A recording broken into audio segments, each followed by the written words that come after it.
Vielleicht kennst du ja schon das Video, 3 Übungen, die jeder über 50 machen sollte. Wir nennen es die großen 3. Heute zeige ich dir die Übungen, die jeder über 60 machen sollte. Wenn du meinst, du kannst mehr als das, was wir heute machen, darfst du gerne auch das Video für die über 50-Jährigen natürlich üben. Klicke dazu hier, dann kommst du direkt drauf. Und am Schluss zeige ich dir noch, wie du die wichtigste dieser 3 großen Dehnungen ganz nebenbei, ohne zusätzlichen Zeitaufwand machen kannst, quasi so, als wäre es gar keine Übung. Für die erste Übung gehst du an die Wand, aber anders als du vielleicht denkst, lehn dich mit dem Rücken dagegen, geh vielleicht so eine halbe Fußbreit vor die Wand, dass du dich schön bequem dagegen lehnen kannst. Du musst nicht Gleichgewicht halten, das macht die Wand für dich. Und jetzt nimmst du beide Hände ans untere Gesäß, da wo das Gesäß aufhört quasi. Und konzentrierst dich bitte auf deine Leisten und versuchst deinen Bauch ein bisschen einzuziehen. Und jetzt gehst du immer weiter nach vorne, stützt dich an der Wand ab die ganze Zeit und fühlst mal rein, wo es dehnt. Es kann sein, dass es in den Leisten selbst dehnt, dass es am oberen Ende der Oberschenkel dehnt. Vielleicht zieht es dir in die Hüfte ein bisschen rein, vielleicht sogar in den Rücken. Egal wo es zieht, gehe so weit nach vorne, wie du es gerade noch gut ertragen kannst. Das heißt, du kannst ganz normal ein- und ausatmen, musst nicht gegenspannen, musst nicht irgendwie mit den Fingern krampfen, um es auszuhalten. Das wäre viel zu intensiv. Geh ganz langsam immer weiter rein und spüre zunehmend die Dehnung. Und wenn es klappt, dann fühl immer mal wieder in den Bauchnabel rein, in den Bauchbereich und versuch den hinten zu lassen, während die Leisten nach vorne gehen. Ja, du dehnst praktisch ganz gemütlich immer weiter und achtest darauf, dass die Hände, dein Becken, dein unteres Becken quasi gegenüber den Leisten hinten nach vorne schieben. Und du atmest und jetzt konzentriere dich mal, so weit das geht, auf die Atmung. Atme mal ein und bleib so stehen und dann atme aus und schieb die Leisten noch ein bisschen weiter nach vorne. Und dann wieder, du atmest ein und aus und schiebst die Leisten ein Stückchen weiter. Und fühle genau rein. In dem Moment, wo du das Gefühl hast, dass es zu sehr intensiv ist, die Dehnung, bleibst du einfach da stehen oder gehst auch ein bisschen zurück. Wenn du merkst, oh, das war zu viel, dann geh einfach ein bisschen zurück. Immer weiter schön reingehen. Haben es auch gleich geschafft. Atme noch ein paar Mal. Guck, dass du immer beim Ausatmen, falls es noch geht, noch ein bisschen weiter reingehst in die Dehnung. Und dann kommst du ganz langsam wieder raus. Ganz langsam wieder raus, löst dich von der Wand und mach mal ein paar Schritte und fühl mal rein, wie deine Hüften sich anfühlen, wie dein Rücken sich anfühlt, falls du akut Rückenprobleme hast. Vielleicht hat sich da schon was geändert, das könnte sehr gut sein.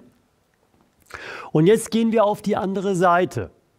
Nimm dir einen Stuhl zur Hilfe, stell dich vor den Stuhl, die Füße leicht über Schulterbreit und greif auf die Stuhlfläche, auf die Lehne, je nachdem wie der Stuhl aussieht, dass du ganz sicher stehst. Und sobald du sicher stehst, konzentrierst du dich erstmal darauf, die Knie vollständig durchzustrecken.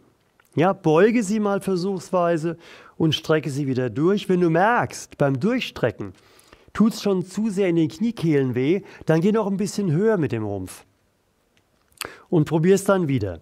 Also es muss so sein, dass wenn du vollkommen streckst, du vielleicht schon eine Dehnung merkst, an der Rückseite der Beine, in den Kniekehlen meistens, vielleicht im unteren Rücken, dass es aber wirklich ganz easy auszuhalten ist und sich total positiv anfühlt. Und dann streckst du nochmal ganz bewusst die Knie und lässt sie gestreckt. Das ist wichtig jetzt, dass du während der Übung die Knie die ganze Zeit maximal gestreckt lässt. Und dann probierst du mal, wie es ist, wenn du den Rumpf, den Oberkörper langsam immer weiter absenken lässt. Wenn die Lehne schon zu hoch ist dafür, greifst du um, vielleicht erstmal mit den Fingerspitzen auf die Sitzfläche, immer wieder kontrollieren, ist die Kniestreckung in beiden Beinen noch vorhanden? Und dann gehst du immer weiter runter. Und je weiter du runter gehst, desto mehr merkst du, dass auch der untere Rücken anfängt zu ziehen, dass du irgendwann eine Spannung bekommst von den Waden über die Kniekehlen, Rückseite der Beine, in den unteren Rücken rein. Und jetzt atmen wir wieder ganz bewusst, wenn es geht, versuch mitzumachen. Atme ein, bleib so wie du bist. Und wenn du ausatmest, dann lass dich über die Arme, die ein Stückchen mehr beugen, immer weiter runter. Und nochmal, du atmest ein und du atmest aus und gehst immer weiter runter.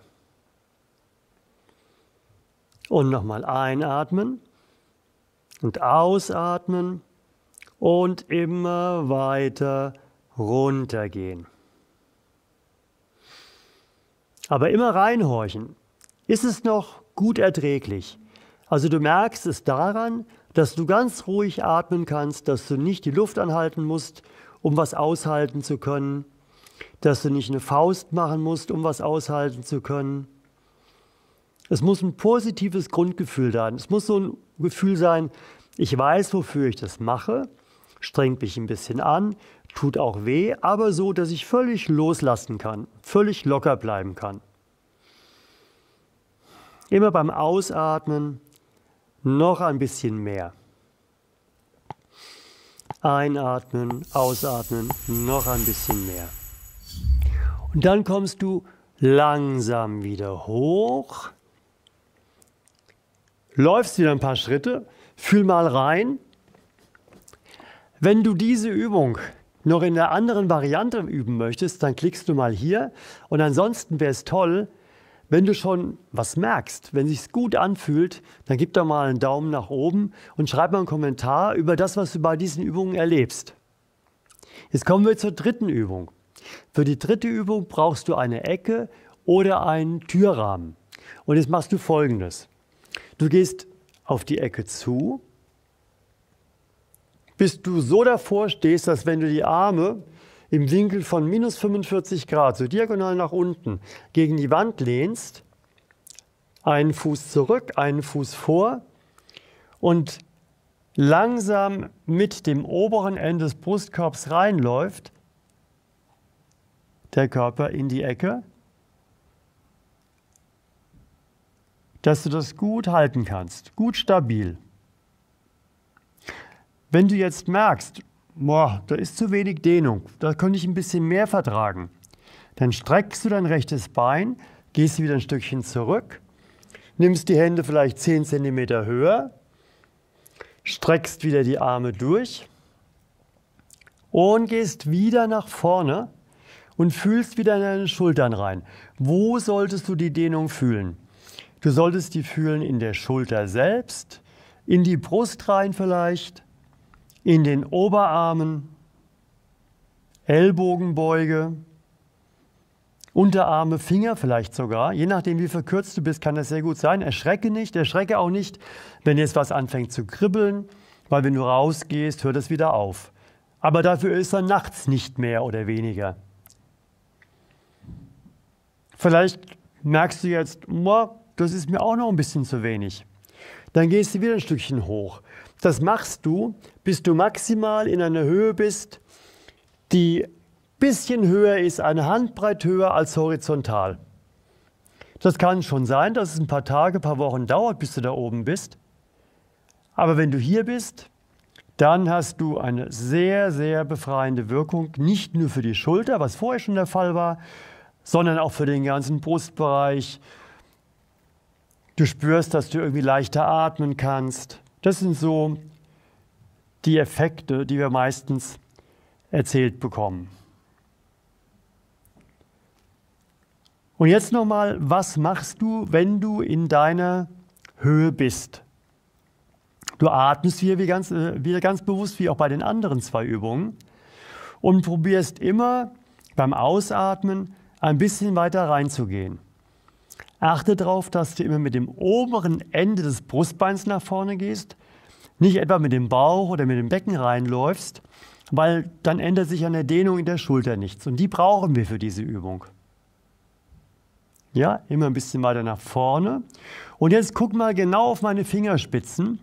Wenn du merkst, du könntest noch weiter in die Ecke gehen, aber deine Arme, deine Hände kleben irgendwie an der Wand, dann beugst du die Finger und jetzt gehen die Fingerspitzen ein bisschen weiter Richtung Ecke und dann hebst du deinen Handballen ab, streckst die Finger wieder. Automatisch sind jetzt die Ellbogen ein bisschen gebeugt und dann gehst du weiter rein.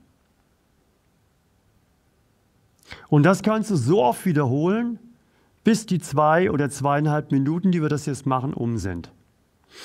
Jetzt atmen wir zum Schluss nochmal. Tief ein, tief aus.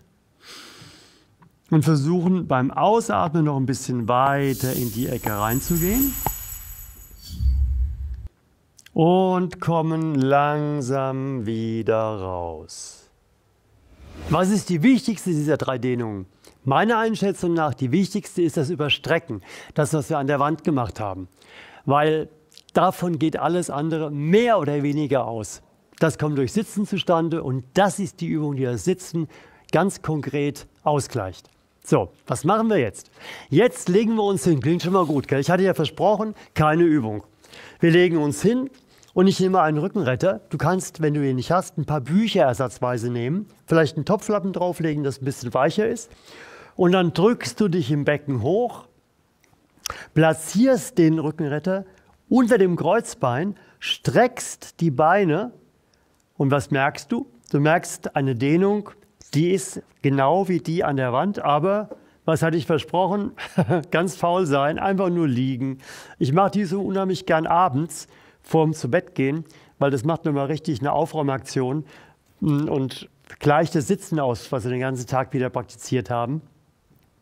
Und wenn du dann merkst, du kannst dann damit arbeiten, du kannst die Höhe anders einstellen und du kannst auch mit den Füßen etwas auseinandergehen, mach das mal und dann merkst du, oh, das zieht mehr. Das ist also noch so eine Einstellschraube, dass du mit den Beinen zurückgehst. Und dann würdest du die nächste Höhe nehmen, würdest die Füße wieder zusammen machen und würdest dort wieder beginnen, es immer weiter aufzulockern.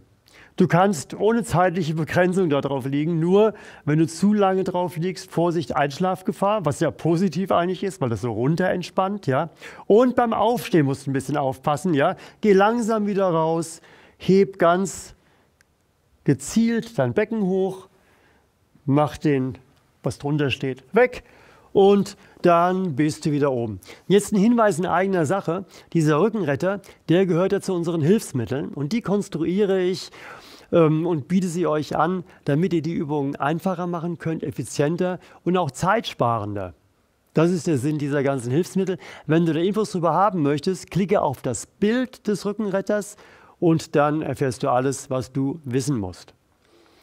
Wir haben jetzt noch eine Rückenroutine für dich. Klicke hier drauf, wenn du ein bisschen Lust bekommen hast. Wenn du diesen Kanal noch nicht abonniert hast, dann bitte mach das, aktiviere die Glocke, dass du kein Video verpasst und gib vor allen Dingen dieses Video und auch die Infos an alle über 60-Jährigen weiter, die du kennst. Schön, dass du dabei warst. Ciao, bis zum nächsten Mal.